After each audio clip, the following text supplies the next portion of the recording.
কেউ যদি এই দুই নাম নিয়ে আল্লাহর কাছে দোয়া করে, আল্লাহ তাআলা সাথে সাথে তার দোয়া কবুল করে নিয়েছে। ইয়া হাইয়্যু ইয়া কাইয়্যুম আপনি অনেকবার বলবেন।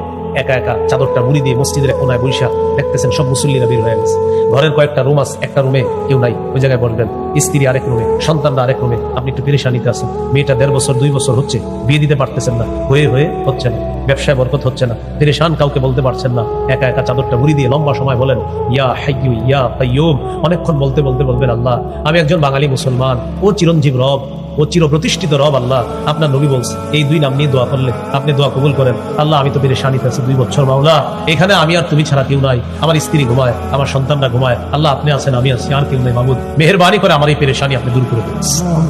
এইভাবে আপনি কয়দিন বলছেন? শুধু আলেমদের কাছে গিয়ে বলেন হুজুর হচ্ছে না তো না, আপনি এইভাবে আল্লাহরে কয়দিন বলছেন?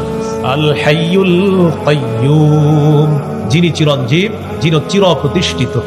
দেখেন চিরঞ্জীব মানে যাকে মৃত্যু স্পর্শ করে নাই, করতে পারে না, করবে না, তিনি হলেন আল্লাহ। সূরা আর রহমানের 26-27 নম্বর আয়াতে আল্লাহ বলেন কুল্লু মান আলাইহা ফানি ওয়া ইয়াবকা ওয়াজহু রাব্বিকা যুল জালালি ওয়াল ইকরাম। আল্লাহ তাআলা বলেন সব ধ্বংস হয়ে যাবে, একমাত্র তোমার মহামহিম রব, সম্মানের রব আল্লাহ বাকি থাকবে।